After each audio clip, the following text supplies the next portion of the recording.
आज जब मैं देखता हूँ टीवी डिबेट या आप भी देखते हैं, जब हम देखते हैं तो देखते हैं कि किस तरह से बीजेपी के जो वक्ता बैठते हैं और किस तरह की बातें होती हैं, उनकी भाषा।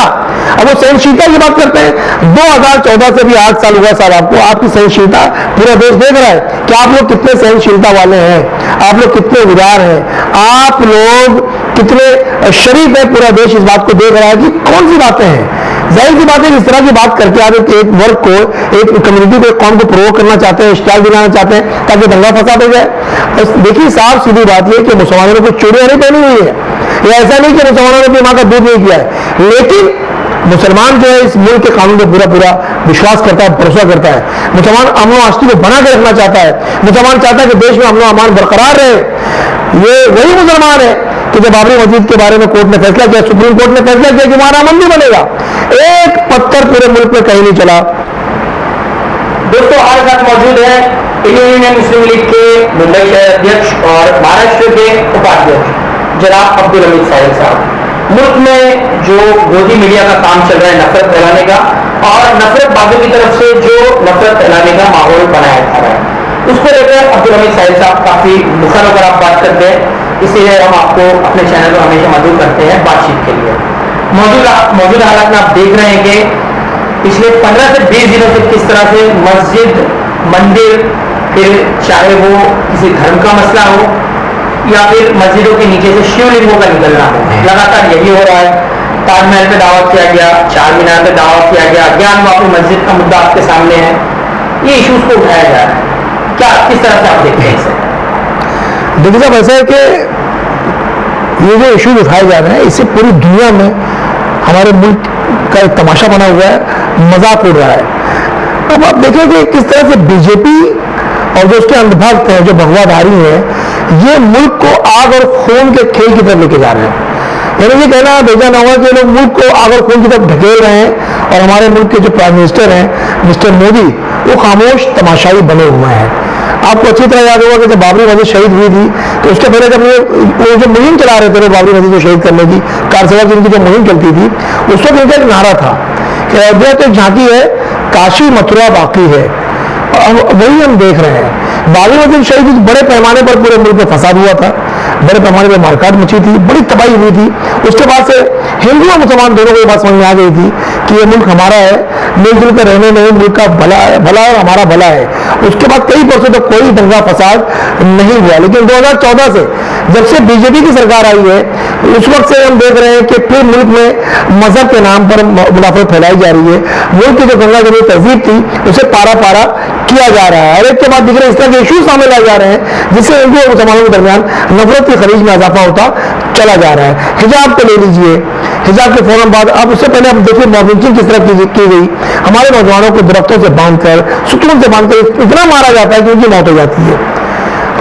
दो तस्करी अलग का मारा बनाया जाता है। फिर हिजाब का मामला सामने आया, उसके अजान का मुद्दा सामने आ गया, और अब मसाजिद के नीचे जैसे भी आपने जिक्र किया खुदाई की बात चल रही है। ज्ञान वापी मस्जिद जो है, जिसके मायने होते इल्म का कुआं, ज्ञान वापी यानी इल्म का कुआं मस्जिद बनी हुई है। अब ये जो हिस्टोरियंस हैं, जो इतिहासकार हैं या जो मौरिख हैं, वो इस पर ज्यादा अच्छी तरीके से चर्चा कर पाएंगे और किस तरह से, जिस तरह से औरंगजेब की छवि को बिगाड़ कर पेश करने की कोशिश की जा रही है। औरंगजेब के ताल्लुक से जब आप तारीख का मुताला करते हैं, मैं खुद पोस्ट ग्रेजुएट हूँ, मैंने जहाँ तक पढ़ा है औरंगजेब ने कई मंदिरों को दान दिया है, कई मंदिरों में जमीनें भी दी हैं और बाकायदा रकम मुख्तस कर दी गई थी कि मंदिरों पर खर्च किया जाएगा। और हम देख रहे हैं कि बीजेपी और आरएसएस जो है या भगवाधारी जो है या बजरंगी जो है, ये देश में अपना इतिहास चलाने की कोशिश कर रहे हैं, ये अपना इतिहास बनाने की कोशिश कर रहे हैं, लेकिन वो ये भूल रहे हैं कि वक्त जो इतिहास लिखता है वो सच्चा होता है, उससे कोई इनकार नहीं कर सकता। आप देखिए ज्ञान वापी मस्जिद में जो वजू का हौज खाना वजू खाना जो है, उसमें बीच में फव्वारा है। आप जितनी मसाजिद देखेंगे पूरी दुनिया में चले जाए कहीं भी, आमतौर से मस्जिदों के अंदर जो वजू खाना होता है फव्वारा होता है। अब वो फव्वारा, उसमें जो फव्वारा था वो किसी वजह से टूट गया, परसों काम करता रहा, टूट गया। अब उसी टूटे हिस्से को इन लोगों ने शिवलिंग बताना शुरू कर दिया। अब साहब झूठ को इतनी जोर से बोलने की कोशिश की जाती है, उन लोगों की आदत है कि झूठ को इतनी जोर से बोलो कि लोग उससे सच मानने लगे। और फिर रहा सवाल गोदी मीडिया का, ये तो झूठ को ऐसे फैलाती है कि बस अब हो गया और भोले बाबा ने दर्शन दे दिया, उनका चमत्कार हो गया और शिवलिंग मिल गया।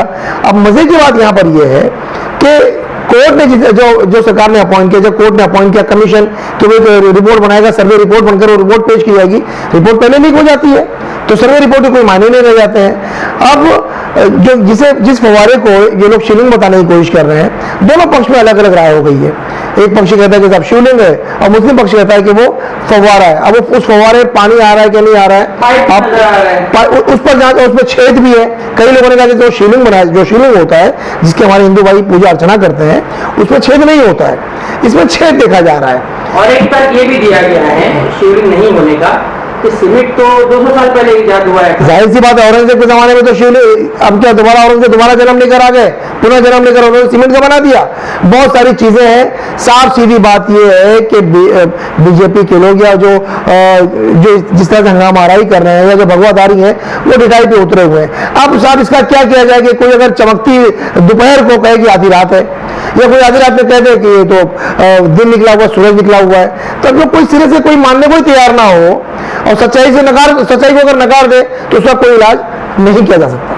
व्हाट्सएप यूनिवर्सिटी की आप बात कर रहे थे, व्हाट्सएप यूनिवर्सिटी अब शायद इस देश में इतनी सक्षम हो चुकी है कि ऑक्सफोर्ड यूनिवर्सिटी ने इनकार कर दिया है कि हम अपनी कोई ब्रांच भारत में नहीं खोलेंगे। ये आज ही की रिपोर्ट है। एजुकेशन अब इस मुल्क से किस तरह से जो ऊंची यूनिवर्सिटियां हैं, जो बड़ी यूनिवर्सिटीज है जिसमें पढ़ाना बच्चों को पढ़ाना माँ बाप का सपना होता है, अब वो मुल्क से किनारा कशी कर रही है, किस नजर से? देखिए साहब, ऐसा है कि व्हाट्सएप यूनिवर्सिटी और गोदी मीडिया ने ऐसा माहौल देश में क्रिएट कर दिया, ऐसा माहौल पैदा कर दिया है कि जब हम रात में सोते हैं और सुबह जब आंख खुलती है तो अपनी जरूरियात से फारिग होने के बाद जब टीवी शुरू करते हैं तो एक धड़का सा लगा रहता है कि कोई नई चीज आने वाली है। और होता यही है। मामला सिर्फ जानवापी मस्जिद का नहीं है, अब मथुरा की ईदगाह का मामला शुरू हो गया है। उससे आगे बढ़िए तो अब दिल्ली की जामा मस्जिद की खुदाई की बात की जा रही है, और आगे बढ़ जाइए देश के शहीद आजम टीपू सुल्तान ने जो मस्जिद बनाई थी उसकी खुदाई की बात भी चल रही है। तो ये हो क्या रहा है? यानी अब जितने भी हिंदुस्तान में मकबरे, मसाजिद या जो इस तरह के मीनार होंगे उन सब के नीचे मंदिर मौजूद है, सबके नीचे कोई ना कोई मतलब किसी न किसी भगवान की जन्मभूमि से बताई जा रही है। तो ये देश में जो इस तरह का माहौल जो चल गया है, ये सरासर गलत इतिहास जो पढ़ाया गया है व्हाट्सएप यूनिवर्सिटी की जानिब से, जो गलत तारीख पढ़ाई जा रही है, जो हमारे नौजवान नस्ल के जहनों में जो बात बैठा दी गई है, वही अब उसका खमियाजा तो इस देश को कहीं ना कहीं भुगतना पड़ेगा। जैसे मैंने शुरू में कहा कि बीजेपी और आरएसएस मुल्क को आग और खून की तरफ ले जा रहे हैं और देश का प्रधानमंत्री, देश का गृह राज्य मंत्री खामोश तमाशाई बना हुआ है। सही साहब, जिस तरह से आपने कहा कि देश आग और खून की तरफ जा रहा है, ये तो बिल्कुल वाज़ेह तौर पर नजर आ रहा है, लेकिन हम देख रहे हैं कि पड़ोसी मुल्क श्रीलंका का जो हाल हुआ, बिल्कुल यही पैटर्न था। वहां पर भी इसी तरह की हरकतें की जा रही थी। अंत वक्त हमेशा कहते हैं कि बाबरी मस्जिद तो झांकी है, अभी काशी मथुरा बाकी है। तो ये जिस तरह की हरकतें कर रहे हैं, तो कहीं ऐसा तो नहीं है कि श्रीलंका के अंधभक्तों का अंजाम तो एक झांकी है, भारत के अंधभक्त तो भी बाकी है? ये मुनासिब रहेगा क्या? देखिए, मैं आज भी ये बात कह रहा हूं कि हमारे मुल्क के 99% हिंदू भाई जो हैं, जो वाकई सच्चे राम भक्त हैं, जो सही मानों में श्री राम की पूजा अर्चना करते हैं, उन्हें देव मानते हैं, उन्हें भगवान मानते हैं, आज भी उनसे हमें कोई शिकायत नहीं है। वो आज भी मुल्क में अमन और राष्ट्रीय चाहते हैं। आज भी वो इस तथ्य पर है कि हिंदुस्तान में जो गंगा जमी तहजीब, जो भाईचारा कायम है वो रहे। लेकिन ये चंद मुट्ठी भर जो भगवाधारी हैं, जिन्हें सत्ता का लोभ, जिन्हें अब सत्ता का मजा मिल चुका है, हुकूमत का मजा मिल चुका है, तख्त का मजा मिल चुका है, और जिन्हें इंसानी खून का मजा मिल चुका है, जो मॉब लिंचिंग कर देते हैं, कमजोर नौजवानों को, बेसहारा नौजवानों को बांध कर मार देते हैं, जिन्हें अब ये इस बात का चस्का लग चुका है कि किसी की बात के सामने खड़े होकर होर्डिंगबाजी की जाए, नारेबाजी की जाए, जूते चप्पल पहनकर मस्जिदों में चढ़ जाया जाए, भगवा लहराया जाए, तलवारें लहराई जाए, त्रिशूल लहराया जाए, डर और खौफ का माहौल पैदा किया जाए। ये आज जब मैं देखता हूँ टीवी डिबेट, या आप भी देखते हो, जब हम देखते हैं तो देखते हैं कि किस तरह से बीजेपी के जो वक्ता बैठते हैं और किस तरह की बातें होती हैं, उनकी भाषा, अब वो सहनशीलता की बात करते हैं। 2014 से भी 8 साल हुआ साहब आपको, आपकी सहनशीलता पूरा देश देख रहा है कि आप लोग कितने सहनशीलता वाले हैं, आप लोग कितने उदार हैं, आप लोग कितने शरीफ हैं। पूरा देश इस बात को देख रहा है कि पूरे मुल्क को आप आग और खून की तरफ ले जा रहे हैं। कैसे लेके जा रहे हैं आप? आपने जिस तरह से हंगामाराई की रामनवमी के मौके पर, जिस तरह से आप लोगों ने हंगामा राई की है हनुमान जयंती के मौके पर, और जिस तरह एक के बाद एक इशू सामने उठाए जा रहे हैं, आप लोगों ने ही महाराष्ट्र में अजान वालों का मुद्दा बना दिया राज ठाकरे आगे करके। अब जिस तरह से औरंगजेब की कब्र को खोदने की बात की जा रही है खुलदाबाद में, शहंशाह हिंदुस्तान, अभी आज की रिपोर्ट है कि जो बीजेपी के एमएलसी हैं प्रसाद लाड, उन्होंने खुली धमकी दी है।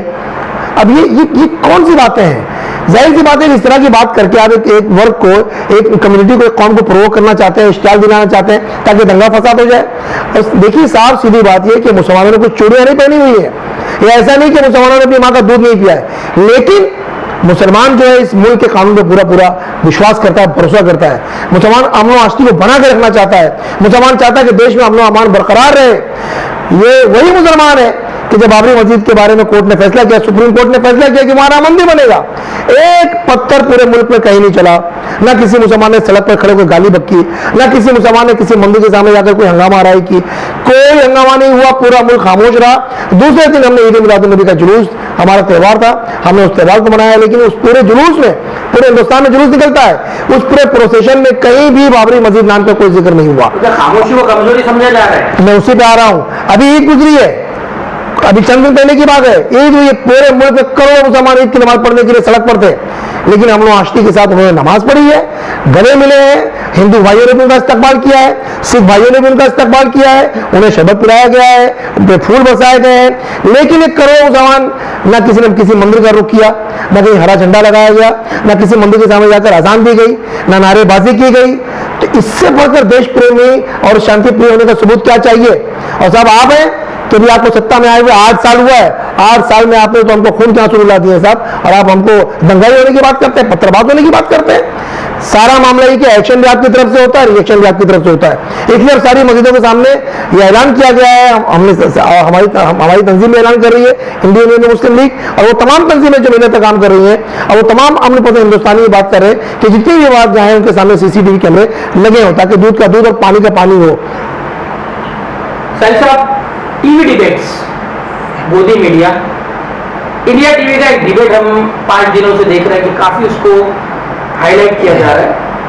मैं एक्स मुस्लिम हूं, मैं एक्स मुस्लिम यानी कि वो मुस्लिम जो इस्लाम छोड़ चुके, उन लोगों को बुलाकर बिठाया जा रहा है, कुछ उलमाए दीन को बिठाया जा रहा है, और दोनों ही तरफ के हिंदू और मुसलमान कौम के मानने वाले आम लोगों को बिठाया जा रहा है स्टूडियो में, और बहस की जा रही है इस्लाम को लेकर। एक्स मुस्लिम ज्ञान बांटते नजर आ रहे हैं।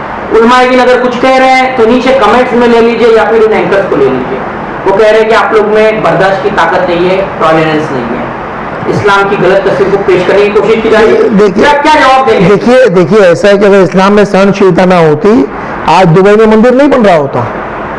इस्लाम में अगर सहनशीलता ना होती, पाकिस्तान में एक मंदिर के पर कोई मामला था, वहां की हुकूमत ने सख्त लफ्जों में और जो अपना फैसला किया कि उस मंदिर की हिफाजत की गई है, मंदिर वहां पर है।